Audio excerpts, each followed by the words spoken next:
Hi friends, வணக்கம். Welcome to our Cook with Ganya YouTube channel. இன்னைக்கு நம்ம தக்காளி ரசம் தான் எப்படி செய்யணும்னு பார்க்க போறோம். வாங்க வீடியோக்குள்ள போகலாம். ஒரு கடாயில கொஞ்சமா எண்ணெய் ஊத்திக்கோங்க.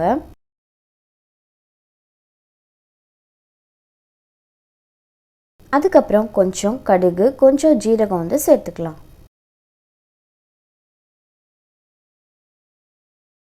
கருவேப்பிலை கொஞ்சம் சேர்த்துக்கலாம். கருவேப்பிலை பொரிஞ்சு வந்ததுக்கப்புறம் 7லேருந்து 8 பூண்டை இடித்து வச்சுருக்கேன், அதையும் சேர்த்துக்கலாம்.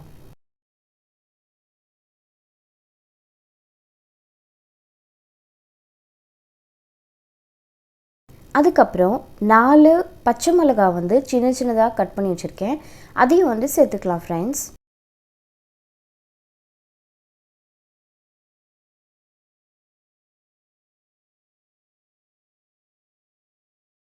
ரெண்டு பெரிய தக்காளியை சின்ன சின்னதாக கட் பண்ணி வச்சுருக்கேன்.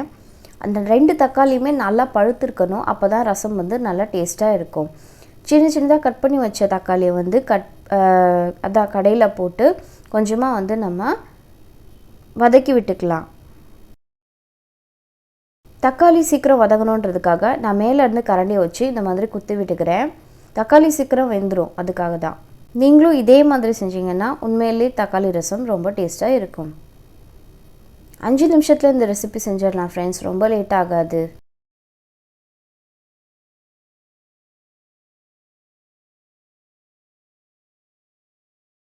தக்காளி நல்லா வெந்ததுக்கு அப்புறமேட்டு நம்ம ஒரு 3 நிமிஷம் கழித்து 1/4 டீஸ்பூன் உப்பு சேர்த்துக்கலாம். நீங்கள் பார்த்தாலே தெரியும் நல்லா வதங்கிடுச்சு தக்காளி. அதுக்கப்புறம் 1/4 டீஸ்பூன் மஞ்சள் தூள் சேர்த்துக்கலாம்.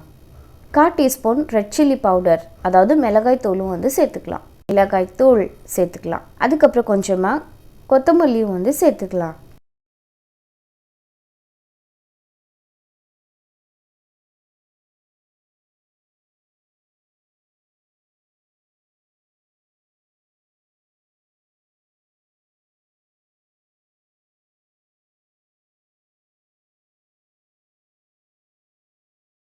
இப்போ ஆச்சி 2 டீஸ்பூன் ரசம் பவுடர் நான் சேர்த்துக்கிறேன். என்கிட்ட ஆச்சி தான் இருக்குது, உங்கள்கிட்ட எந்த பிராண்ட் இருக்கோ நீங்கள் அதை சேர்த்துக்கலாம்.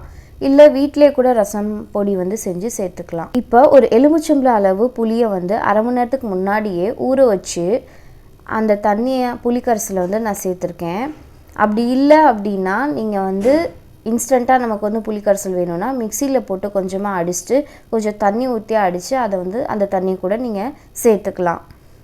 அப்போயும் ரசம் டேஸ்ட்டாக தான் இருக்கும். டக்குன்னு செய்யணுன்னா நான் சொல்கிறேன் ஃப்ரெண்ட்ஸ். ஃபைனலாக கொஞ்சமாக கொத்தமல்லி தூவி விட்டுக்கலாம். இப்போ கேஸை ஃபுல்லாக வச்சுக்கலாம். நல்லா ஒரு கொதி லைட்டாக, ரொம்பவும் வராமல் கொஞ்சம் லைட்டாக கொதி வந்ததுக்கப்புறம் கேஸை சிம்மில் வச்சுருங்க. ஒரு 3 நிமிஷம் இது வெந்ததுக்கு அப்புறமேட்டு நம்ம கேஸை ஆஃப் பண்ணிக்கலாம். வீடியோவில் காமிச்ச மாதிரியே ரொம்ப கொதி வர அளவுக்கு நீங்கள் வைக்காதீங்க. ஸ்டார்டிங்லேயே கொஞ்சம் கொதி வந்ததோடனே உடனே சிம்மில் வச்சுருங்க கேஸை. நம்ம சேனலை லைக் அண்ட் சப்ஸ்கிரைப் பண்ணுங்கள். குக் வித் கன்யா யூடியூப் சேனலை லைக் அண்ட் சப்ஸ்கிரைப் பண்ணுங்கள் ஃப்ரெண்ட்ஸ். நிறையா ஃப்ரெண்ட்ஸ் பார்த்துட்டு தான் போகிறீங்க, ஆனால் சப்ஸ்கிரைபே பண்ண மாட்டேன்றீங்க. ப்ளீஸ் லைக் அண்ட் சப்ஸ்கிரைப் பண்ணுங்கள்.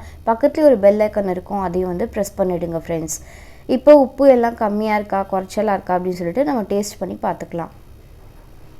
உப்பு அதிகமாகிடுச்சுன்னா நம்மளால் சாப்பிட முடியாது இல்லையா ஃப்ரெண்ட்ஸ், அதனால் சேர்க்கும் போதே கொஞ்சம் கம்மியாக சேர்த்துட்டு அதுக்கப்புறம் கூட குறைச்சலாக இருந்தால் லாஸ்ட்டில் நம்ம சேர்த்துக்கலாம். ஒன்றும் தப்பு இல்லை ஃப்ரெண்ட்ஸ்.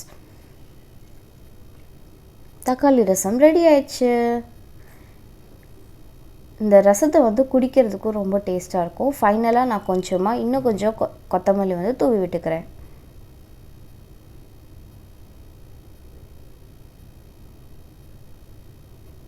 வீடே மணக்கும் தக்காளி ரசம் ரெடி.